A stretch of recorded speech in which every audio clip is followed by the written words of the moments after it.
Assalamualaikum warahmatullahi wabarakatuh. Halo Bapak dan Ibu guru yang hebat. Kali ini kita berjumpa pada materi pelatihan kita, yaitu tentang jenis asesmen kurikulum merdeka. Seperti apa? Mari langsung saja kita simak materinya.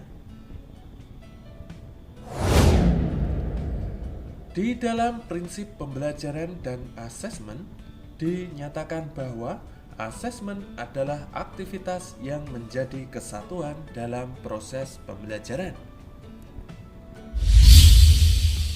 Yang pertama tentang asesmen formatif. Penilaian atau asesmen formatif bertujuan untuk memantau dan memperbaiki proses pembelajaran serta mengevaluasi pencapaian tujuan pembelajaran. Asesmen ini dilakukan untuk mengidentifikasi kebutuhan belajar siswa, hambatan atau kesulitan yang mereka hadapi, dan juga untuk mendapatkan informasi perkembangan siswa. Informasi tersebut merupakan umpan balik bagi siswa dan juga guru.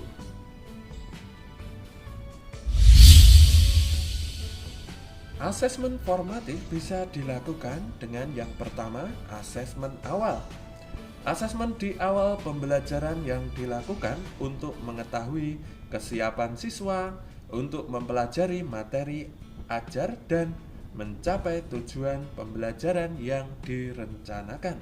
Asesmen ini termasuk dalam kategori asesmen formatif karena ditujukan untuk kebutuhan guru dalam merancang pembelajaran, tidak untuk keperluan penilaian hasil belajar siswa yang dilaporkan dalam rapor. Kemudian yang kedua yaitu asesmen dalam proses pembelajaran.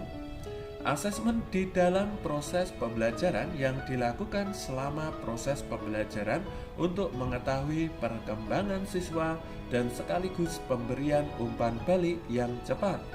Biasanya asesmen ini dilakukan sepanjang atau di tengah kegiatan atau di dalam langkah-langkah kegiatan pembelajaran dan dapat juga dilakukan di akhir langkah pembelajaran. Asesmen ini juga termasuk dalam kategori asesmen formatif dan tidak dilaporkan ke dalam nilai rapor.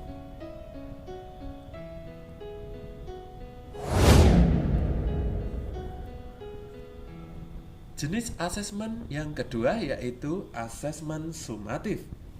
Asesmen sumatif yaitu asesmen yang dilakukan untuk memastikan ketercapaian keseluruhan tujuan pembelajaran. Asesmen ini dilakukan pada akhir proses pembelajaran atau dapat juga dilakukan sekaligus untuk dua atau lebih tujuan pembelajaran sesuai dengan pertimbangan guru dan kebijakan satuan pendidikan. Berbeda dengan asesmen formatif, asesmen sumatif menjadi bagian dari perhitungan penilaian di akhir semester, akhir tahun pelajaran, atau akhir jenjang.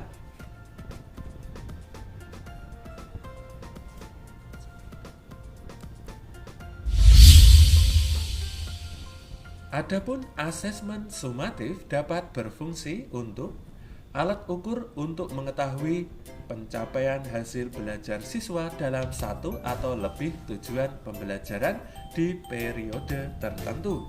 Kemudian untuk mendapatkan nilai capaian hasil belajar untuk dibandingkan dengan kriteria capaian yang telah ditetapkan sebelumnya. Kemudian juga untuk menentukan kelanjutan proses belajar siswa di kelas atau jenjang berikutnya.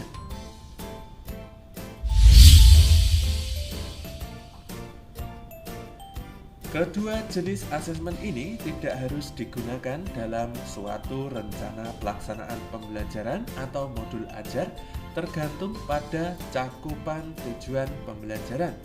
Guru adalah sosok yang paling memahami kemajuan belajar siswa, sehingga guru perlu memiliki kompetensi dan keleluasaan untuk melakukan asesmen agar sesuai dengan kebutuhan siswa masing-masing.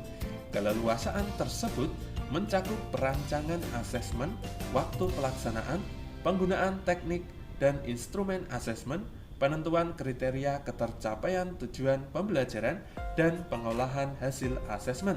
Termasuk dalam keleluasaan ini juga keputusan tentang penilaian tengah semester. Guru dan satuan pendidikan berwenang untuk memutuskan perlu atau tidaknya melakukan penilaian tersebut.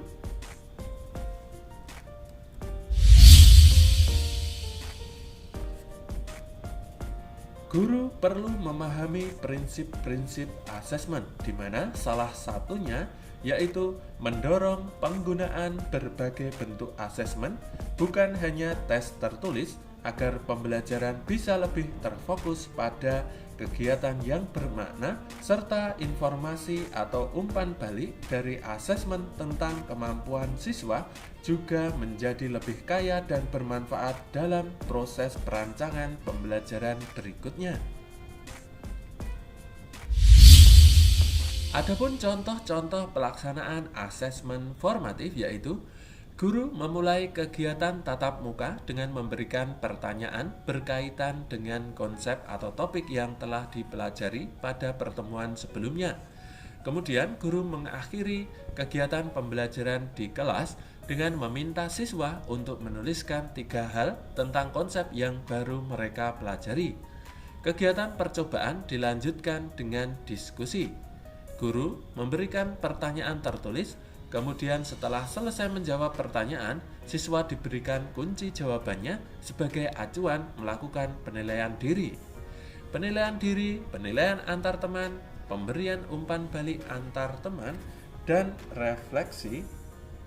Sebagai contoh, siswa diminta untuk menjelaskan secara lisan atau tulisan, misalnya tentang menulis surat untuk teman, tentang konsep yang baru saja dipelajari.